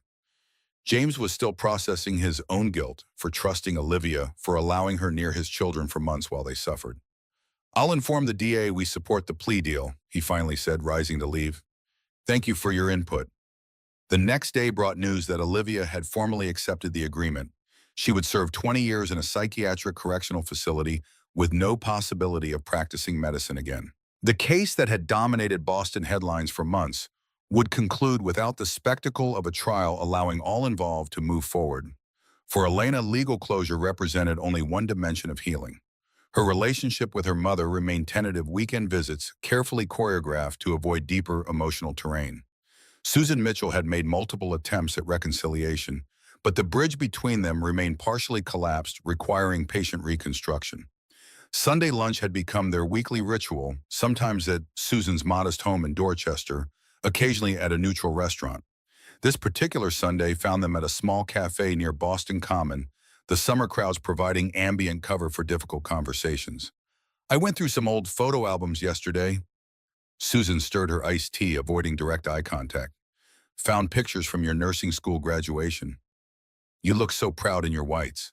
Elena focused on her salad, the reminder of her abandoned career striking an unexpected nerve. That seems like another lifetime ago. Have you thought about going back, renewing your license? Not really. Why? Susan hesitated, measuring her words with unusual care. Martha mentioned that you've been extraordinary with the twins, that your nursing background shows in how you handle them. Martha talks too much. She cares about you. We all do. Susan reached across the table, a tentative gesture that stopped short of actual contact. I just wonder if perhaps this whole terrible situation happened for a reason. To bring you back to your true calling. Elena's fork clattered against her plate. You think me being falsely accused, imprisoned, and publicly humiliated was somehow destiny, a cosmic nudge back to nursing? That's not what I meant. Then what did you mean, Mom? Susan sighed, her shoulders dropping. I'm trying to find meaning in what happened to you, to us. Some way to understand why my daughter had to suffer so terribly. The raw honesty disarmed Elena's anger. Susan wasn't offering facile platitudes or seeking easy forgiveness. She was struggling to comprehend a trauma that had shaken her foundational beliefs about justice and maternal protection. Sometimes terrible things just happen. Elena's voice softened. There's no greater purpose, no silver lining, just human cruelty and its aftermath. I should have believed you. Susan's words emerged barely above a whisper. From the very beginning, without question or hesitation, what kind of mother doesn't stand by her child? The pain in her mother's eyes reflected Elena's own different perspectives on the same wound, neither quite knowing how to heal it. In that shared vulnerability, Elena reached across the table, completing the connection her mother had initiated. I'm not dead to you anymore. Susan's fingers tightened around Elena's. You never were. That was my fear talking my shame, not my heart. It wasn't complete forgiveness, but it was a genuine beginning, a foundation upon which they might rebuild something stronger than what had been broken. As July blazed into August, the Harrison twins achieved milestone after milestone. Harper mastered crawling, zooming across the nursery floor with surprising speed for one so small. Hannah, though less physically adventurous, developed an extensive vocabulary of babbles and coos, seeming to conduct entire conversations in her private language. Elena documented each achievement meticulously, creating memory books for the girls that James reviewed with obvious delight during their increasingly comfortable interactions. The professional boundaries Elena had initially insisted upon had softened imperceptibly, not erased but less rigidly maintained as mutual respect gradually replaced distrust. One humid afternoon, as Elena entertained the twins in the air-conditioned library, James entered with an unexpected proposal. I'm taking the corporate jet to Nantucket this weekend for a tech conference.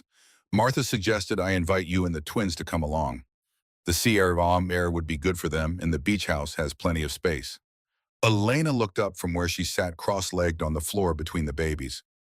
I don't think that's appropriate. Separate wings of the house, completely professional.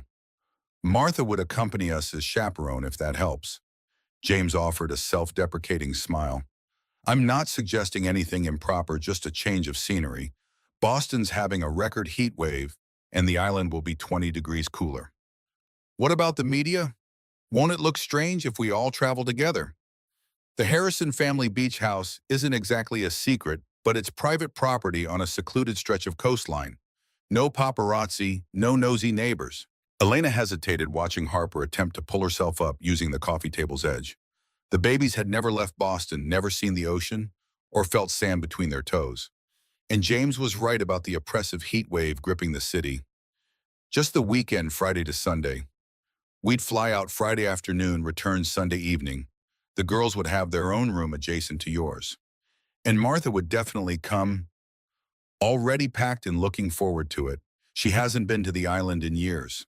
Elena found herself nodding before fully realizing she'd made a decision. All right, for the twins. They could use some fresh sea air. The brief holiday proved transformative beyond anyone's expectations. The Harrison Beach House, a sprawling cedar-shingled residence overlooking the Atlantic, offered spacious accommodations and cooling ocean breezes. Elena and the twins occupied the east wing, James the west, with Martha installed in the caretaker's cottage adjacent to the main house. Professional boundaries remained intact, yet the relaxed setting allowed for natural interactions without the mansion's loaded history. James proved to be a thoughtful host, ensuring everyone's comfort while maintaining appropriate distance. Saturday morning found Elena on the private beach with the twins introducing them to their first experience of sand and sea. Hannah approached the new textures cautiously, her tiny brow furrowed as she examined each grain of sand with scholarly concentration. Harper predictably dove in with enthusiasm, attempting to crawl directly toward the waves until Elena gently redirected her exploration. From his position, setting up beach umbrellas several yards away, James watched the scene with undisguised joy. The genuine smile transforming his features made him look years younger. The weight of past months momentarily lifted. They're natural beach babies, he called, maintaining distance while still participating in the moment. Elena found herself returning his smile without reservation. Harper's determined to swim to Portugal if I'd let her. The simple, light-hearted exchange felt significant. Perhaps the first truly normal conversation they'd shared since before her arrest. Here, away from the mansion's haunted corridors and Boston's judging eyes, the rigid formality between them seemed increasingly unnecessary. That evening, after the twins were settled in their travel cribs, Elena stepped onto the wraparound porch to enjoy the sunset. The Atlantic stretched before her, painted in shades of gold and crimson by the descending sun, salt-tinged breeze lifting tendrils of hair from her shoulders. Beautiful, isn't it? James appeared at the opposite end of the porch, stopping when he noticed her tension. I can leave if you'd prefer privacy. No, it's fine. The view belongs to everyone. Elena gestured toward the adjacent chair, a small concession that nonetheless felt momentous. James settled into the Adirondack chair, maintaining a respectful distance while sharing the spectacular panorama. They sat in companionable silence as the sun dipped below the horizon, stars gradually appearing in the deepening blue above. Sarah and I were married here, James spoke softly, the words seeming to emerge without premeditation. Right there on the beach. Small ceremony, just family and close friends. Elena remained silent, sensing he needed to speak these memories aloud. She loved this place more than anywhere else on earth, said the ocean made her feel connected to something larger than herself. James gazed toward the darkening water. I couldn't bring myself to come back after she died. This is my first time here since the funeral. Why now? The twins deserve to know this part of their heritage. And I realize I've been living half a life avoiding anything that reminds me of Sarah instead of honoring her memory. Elena considered this, understanding the courage required to confront such painful associations. The twins have her smile, especially Hannah. You notice that? James turned toward her, surprise evident in his voice. I've seen the photographs in the mansion, the ones in the hallway. A comfortable silence settled between them, punctuated only by distant waves against the shore. When James spoke again, his voice carried a new vulnerability. I failed you terribly, Elena. Not just during the crisis with Olivia, but afterward too. I expected money and public apologies to heal wounds that run much deeper. You were trying to make amends the only way you knew how. That doesn't excuse my blindness to what you were really experiencing. James leaned forward, elbows on knees, hands clasped as if in supplication. I've wanted to ask your forgiveness for months, but I realized something important. Forgiveness isn't something I'm entitled to demand. It's something you might choose to give in your own time if you ever can. The honest assessment touched something in Elena, a recognition of growth that mere apologies couldn't convey. This man was fundamentally different from the desperate father who had once allowed her to be taken away in handcuffs, shaped by his mistakes rather than broken by them. I'm still working on forgiveness, she admitted. For my mother, for the system that failed me, for myself too. Yourself, what could you possibly need to forgive yourself for? For trusting too easily. For thinking my word would matter against a respected doctor's. For not fighting harder when it mattered most. James shook his head, moonlight silvering his profile. None of that was your fault. You were up against systemic power and privilege, my privilege that I was too blind to recognize until it was used as a weapon. The conversation marked a turning point, not in forgiveness, fully granted, but in understanding, genuinely shared. They returned to Boston the following day with something subtle but significant having shifted between them, not friendship exactly, but the foundation upon which it might eventually be built. September brought cooler temperatures and new rhythms. The twins reached 6 months transitioning to solid foods and more structured activities. Elena found herself researching developmental milestones in her off hours, creating handmade sensory toys that delighted the babies and impressed James with their ingenuity. Martha observed these changes with quiet satisfaction, noting how Elena's professional detachment had gradually given way to genuine attachment despite her ongoing efforts to maintain appropriate boundaries. You're becoming quite the child development specialist, Martha remarked one afternoon, as Elena introduced the twins to finger painting with edible colors. Reminds me of when you were a nurse. Old habits, Elena deflected, though the observation resonated more deeply than she cared to admit. The truth was more complicated than Elena would acknowledge aloud. Working with Harper and Hannah had reawakened her passion for pediatric care, dormant since her miscarriage and subsequent career change. The twins' resilience and joy, despite their traumatic beginnings, offered a kind of healing Elena hadn't known. She needed a reminder that even after profound harm, recovery remained possible. This realization coincided with increasingly frequent interactions with James. Their relationship had evolved into something cautiously cordial, not quite friendship, but no longer the rigid employer-employee dynamic Elena had initially enforced. They discussed the twins' development, shared occasional meals with Martha present, and gradually rebuilt a foundation of mutual respect. On a crisp October morning, as crimson and gold leaves cascaded across the mansion's lawn, James approached Elena with an unexpected proposition. The board of Boston Children's Hospital has an opening for a child development specialist in their infant care program. Given your background in pediatric nursing and your exceptional work with the twins, I thought you might be interested. Elena looked up from where she sat helping Hannah with a shape-sorting toy. You want me to leave? Not at all, James quickly clarified. I'm selfishly hoping you'll stay with us as long as possible. But I've watched you with the twins these past months. Your expertise deserves a wider platform than just our family. Elena considered the suggestion, surprising herself with her reluctance to consider alternatives to her current position. I let my nursing license lapse. I'd need to recertify. The hospital would sponsor your recertification if you're interested.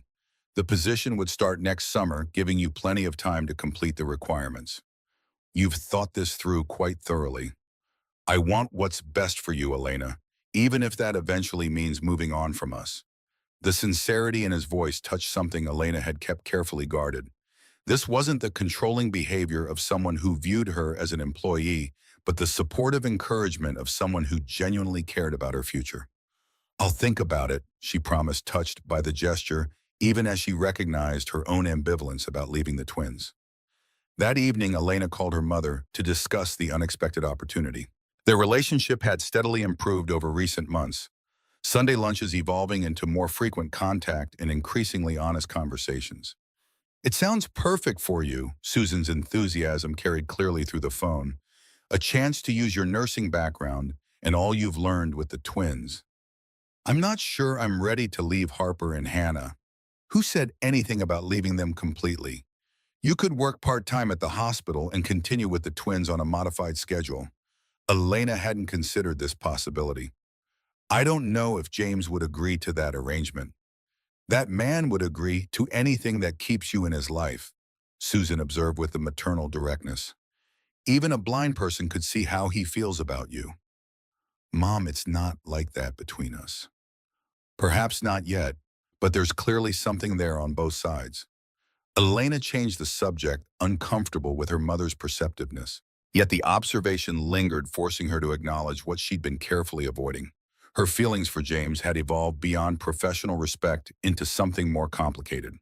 The anniversary of her arrest arrived with autumn's peak crimson leaves carpeting the mansion's grounds, like symbolic reminders of that painful chapter.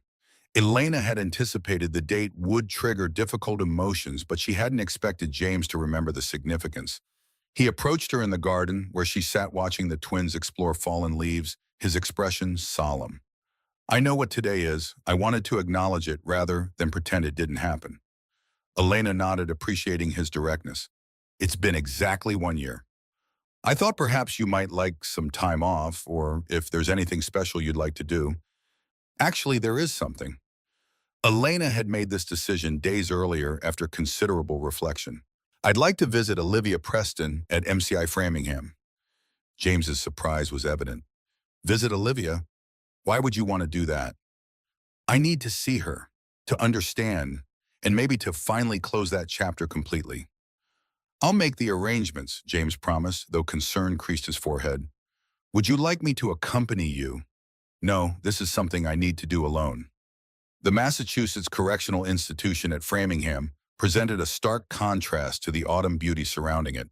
Brick buildings and chain-link fences, topped with razor wire, stood against a backdrop of trees ablaze with seasonal color, the juxtaposition of confinement and natural liberty painfully appropriate. Elena had anticipated anxiety upon entering the facility where she had once been detained, but discovered instead a strange calm. This time she entered voluntarily, carrying visitor credentials rather than prisoner identification. Olivia Preston appeared in the visitation room, looking dramatically different from the polished physician who had once commanded respect with her mere presence. Prison-issued clothing hung loosely on her diminished frame, her formerly immaculate hair now pulled back in a simple ponytail. Only her posture retained traces of her previous authority, spine straight, chin lifted in defiance despite her circumstances. Recognition dawned in Olivia's eyes as Elena took the seat across from her, separated by a thick plexiglass barrier. For several moments, neither woman spoke, each studying the other across the divide. I didn't expect to see you here. Olivia finally broke the silence, her voice hoarser than Elena remembered. I didn't expect to come, but I needed to. To gloat, to see me brought low, to understand why. Not just what you did, but why you targeted me specifically. Olivia's laugh held no humor. You really don't know. You showed up and in 5 minutes did what I couldn't accomplish in months. You calmed those babies. You threatened everything I had worked for. You were hurting innocent children. I was creating a need only I could fulfill. Olivia corrected a disturbing logic animating her explanation. James would have eventually seen me as essential, irreplaceable. The twins would have gotten better under my care, and his gratitude would have transformed into something deeper. That's not how love works. Isn't it? Look at you and James now, the devoted nanny who saved his precious daughters. Tell me you haven't stepped right into the role I designed for myself. The accusation struck uncomfortably close to Elena's unacknowledged feelings. The difference is I never hurt the twins to gain his attention.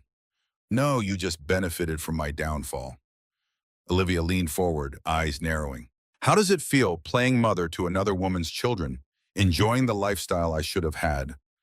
Elena refused to be baited. Harper and Hannah are thriving now. They're happy, healthy, developing normally despite what you did to them. That's what matters to me. So noble. Olivia's smile didn't reach her eyes. I wonder if Sarah Harrison would agree, watching another woman raise her babies growing closer to her husband. You don't get to invoke Sarah's name, not after what you did to her daughters. Something shifted in Olivia's expression, a flicker of genuine emotion breaking through the calculated facade. I never meant to truly harm them permanently. I'm a doctor. I knew exactly how much stimulant their systems could tolerate. You gave infants medication that triggered seizures. They could have died, but they didn't, and they wouldn't have. For the first time, Olivia's composure cracked, revealing the distorted thinking beneath. I loved those girls in my way. They were going to be my daughters too. Elena studied the woman before her, seeing beyond her anger to the profound mental illness that had warped Olivia's perception of reality. There was no satisfaction in this confrontation, no cathartic release of lingering resentment, only the sobering recognition of how delusion could corrupt even a trained healer's most fundamental principles. I didn't come for an apology. I know you're not capable of giving one that would mean anything. Elena stood, having found, if not understanding, then at least closure. I came to let go of the anger I've been carrying, to remind myself that holding on to hatred only continues the damage you began. How wonderfully enlightened of you. Olivia's sarcasm couldn't quite mask her discomfort at Elena's composure. Enjoy playing house with James and my girls. Just remember you're still the replacement, not the original choice. Elena paused, considering her final words carefully. That's where you're wrong, Olivia. I'm not replacing anyone. I'm simply being myself, something you never allowed yourself to be. The drive back to Boston through Massachusetts' autumn splendor provided space for reflection. Elena had expected the confrontation with Olivia to prove difficult, perhaps traumatic. Instead, she felt oddly liberated, as if seeing her former tormentor reduced to bitter resentment had finally severed the last threads of power Olivia held over her life. The mansion glowed warm against the twilight sky as Elena returned lights welcoming from every window. Inside, she found James in the library, with the twins, Harper determinedly pulling herself up on furniture, while Hannah sorted blocks by color with surprising accuracy for her age. How was it? James asked, concern evident as he studied her expression for signs of distress. Clarifying. Elena knelt to accept Hannah's enthusiastic greeting, the baby's arms extending in clear demand to be picked up. She's still living in her own reality, but that reality has no power over me anymore. James nodded in understanding the significance of this statement. Martha made pot roast. Would you join us for dinner, the four of us? The invitation represented another small step in their evolving relationship, a family dinner, rather than employer and employee sharing a table. Elena found herself accepting without hesitation another invisible barrier dissolving between them. That evening marked a subtle but unmistakable shift. Conversation flowed easily around the dining room table, the twins secure in their high chairs, participating in their own way. Martha shared stories from James's childhood, his embarrassed protests only encouraging her further. For the first time, Elena found herself truly laughing, the sound almost foreign to her ears after so many months of guarded emotions. As October yielded to November, Boston prepared for the holiday season with characteristic New England charm. The first snowfall dusted the mansion's grounds, transforming the formal gardens into a winter wonderland that delighted the twins during their daily excursions. At 7 months old, Harper and Hannah had developed distinctive personalities that complemented each other perfectly. Harper, the physical pioneer, had progressed from crawling to pulling herself up on furniture, clearly preparing for her first steps. Hannah, though physically more cautious, demonstrated remarkable verbal and problem-solving abilities, communicating with an increasingly sophisticated repertoire of sounds and gestures. Elena documented each milestone in their development books, no longer maintaining professional detachment, but fully invested in their progress. The girls had come to represent not just her job, but a profound connection she had never anticipated forming after the trauma of her miscarriage and false imprisonment. This growing attachment made the decision about the Boston Children's Hospital position increasingly complicated. The offer had been formalized, a prestigious role that would utilize her nursing background while building on her experience with the twins. Yet the prospect of reducing her time with Harper and Hannah created genuine emotional conflict. James had assured her repeatedly that a part-time arrangement could work, allowing her to pursue professional development while maintaining her relationship with the twins. His support remained unwavering, though Elena detected an underlying concern that she might choose to leave entirely. Thanksgiving approached with traditional New England flourish. James invited Susan to join their celebration at the mansion, a gesture that symbolized the gradual healing of multiple fractured relationships. Martha outdid herself, preparing a feast that honored tradition while accommodating the twins' developing palates. The holiday itself brought unexpected emotional resonance. Seated around the formal dining table, James at the head, Elena and Susan on either side, the twins in their high chairs, and Martha completing their small circle, Elena experienced a moment of profound awareness. This unlikely gathering represented a new kind of family, formed not through blood or conventional bonds, but through shared trauma, forgiveness, and healing. As James carved the turkey, he paused to offer a toast that acknowledged their unconventional journey, to second chances and new beginnings, and to those who teach us that family isn't always what we expect, but what we create together. The words resonated deeply, glasses touching, as even the twins participated with their sippy cups. In that moment, Elena fully recognized that somewhere along the way, professional boundaries had evolved into something far more meaningful, a sense of belonging she had never expected to find again after her world collapsed. After dinner, while Susan and Martha supervised the twins in the library, Elena and James stepped onto the terrace despite the November chill. Snow had begun falling again, large flakes drifting lazily through the early evening darkness. "Thank you for including my mother today." Elena wrapped her sweater tighter against the cold. "It meant a lot to her. To me, too. She's part of your life, which makes her part of ours." James stood beside her, close but not touching, respectful of invisible boundaries that had grown increasingly permeable. "The twins adore her, especially Hannah. Mom's always had a soft spot for the quiet, observant ones. Says they're the deep thinkers. Like you." Elena smiled, accepting the comparison. "I was the child always watching from the corner, figuring out how everything worked before jumping in, while Harper would be charging headlong into the action without a second thought. Exactly like her father." The observation slipped out, naturally acknowledgement of the personal connection that had gradually formed between them.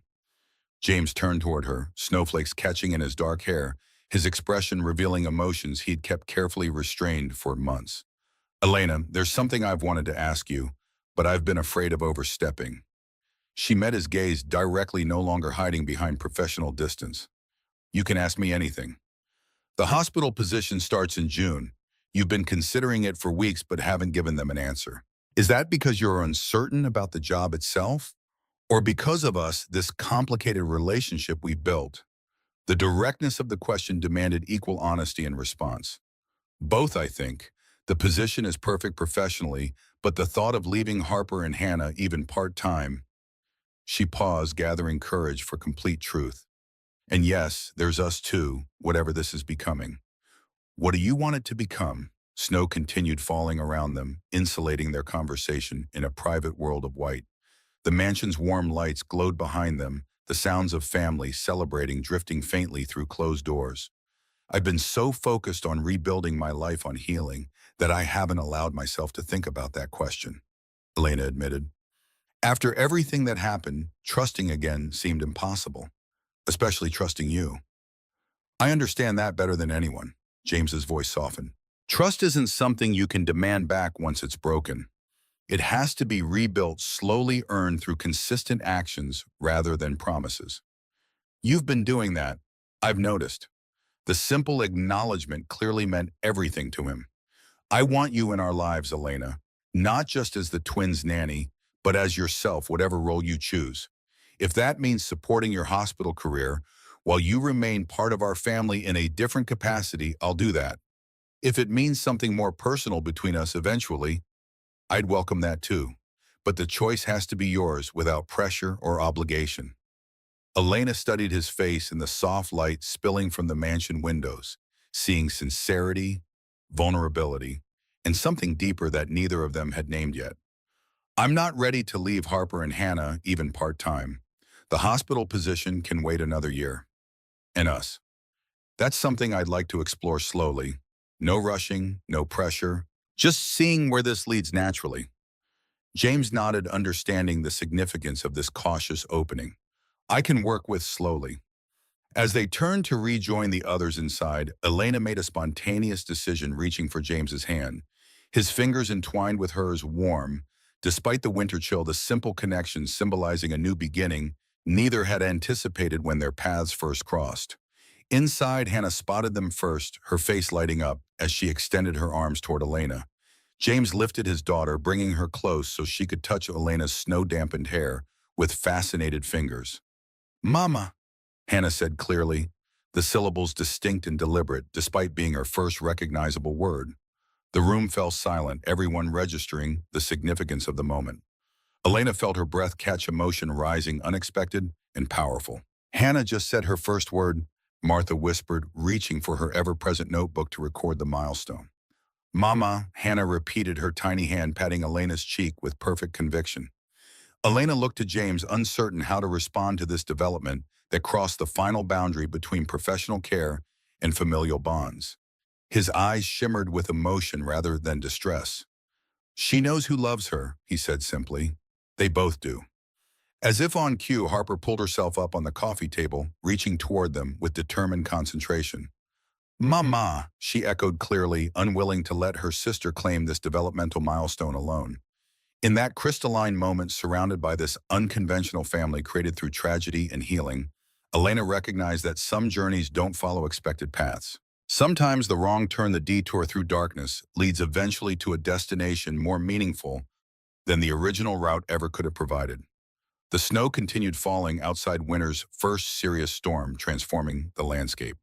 Inside the Harrison mansion, warmth prevailed, not just physical comfort, but the deeper warmth of connections forged through fire, tested by time, and ultimately strengthened by the very forces that had threatened to destroy them.